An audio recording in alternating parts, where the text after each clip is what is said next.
हे guys, welcome back to my channel Rupali Dubey official. और आप सब कैसे हैं? आई होप सब ठीक होंगे, स्वस्थ होंगे, मस्त होंगे। सो फ्रेंड, तो आज मैं फिर से मिल रही हूँ आप लोगों से एक नए गाने के साथ। ये जो गाना है ये सोवर का गीत है, बहुत ही प्यारा, बहुत ही अच्छा गीत है। तो प्लीज़ आप लोग सुनिए और बताइए कि कैसा लगा हमारा गाना। और हाँ, कमेंट में ज़रूर बताना कि गाना कैसा लगा, क्योंकि सब लोग मिल के गाएँ इसमें। मतलब कोई गा रहा है, कोई दोहरा रहा है, तो ये ऐसा गाना मुझे अच्छा लगता है जब सब लोग साथ में बैठ के गाते हैं तो बहुत मज़ा आता है। और बहुत ही मस्ती भी होती है, मज़ा भी आता है सब लोग के साथ। तो ठीक है, आप लोग देखिए और बताइएगा ज़रूर कैसा लगा आप लोगों को।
मोरी बहिनी गर्भ से मातली सरिया हो जगाए नाही, जागई हो बोलाए नाही, बोलाई हो ससुरिया जगाओ।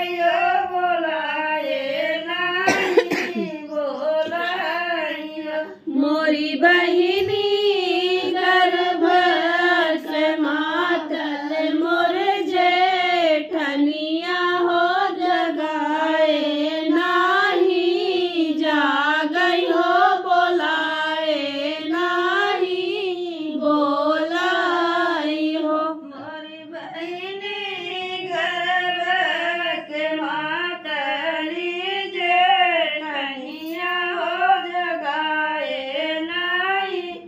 जागयो बोलाए नाही, बोलाइयो। मोरी बहिनी गर्भ से मातल मोर जेठनिया हो जगाए नाही, बोलई हो जगाए नाही, जागई हो।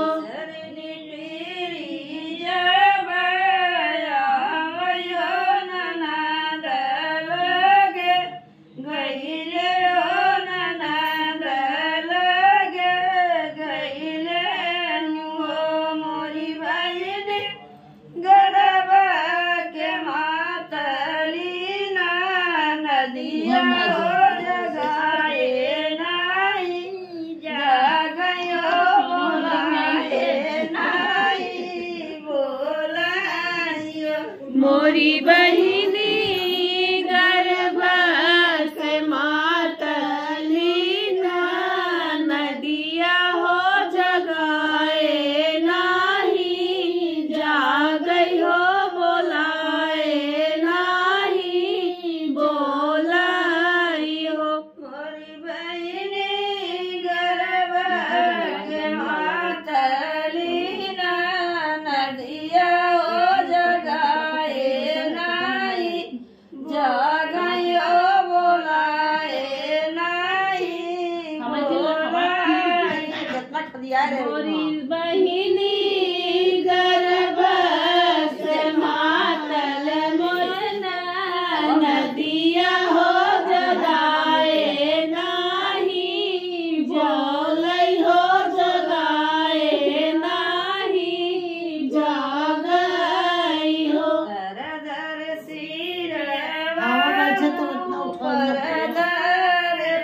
बैठ जाती है मोरी बहन बुढ़िया लोड़ाई नंद लाला हो नऊ जाके आइयो नऊ जाके आइयो मोरी बहिनी जन में राजा बनन लाल हो बोलाए सब आई है हो बोलाए सब आई है मोरी बहनी भैया लोड़ाते नंद लाल नऊ जाके आइयो नऊ जाके नऊ आइयो मोरी बहिनी मोइया बेटा नंद लाल होता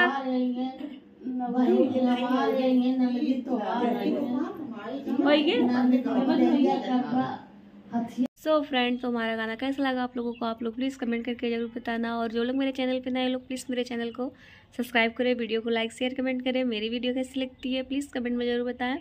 तो ठीक है, फिर मैं ये वाली वीडियो भी यहीं पे एंड करती हूँ। अब जो भी रहेगा नेक्स्ट वीडियो में मैं कल फिर से मिलूँगी आप लोगों से एक नए सोहर के साथ, क्योंकि इस समय मेरे यहाँ सोहर हो रहा है, तो इसलिए मैं सारे जितने गाने हैं उठान और सोहर के डाल रही हूँ, मतलब शेयर कर रही हूँ आप लोगों के बीच। और आगे चल के फिर से दूसरे गाने जो भी रहेंगे मैं आप लोग के बीच शेयर ज़रूर करूँगी। तो ठीक है, फिर मैं ये वाली वीडियो यहीं पे एंड करती हूँ। जो भी रहेगा नेक्स्ट वीडियो में नए गाने के साथ मैं कल फिर से मिलूँगी आप लोगों से। तब तक के लिए tata bye bye, Ram Ram.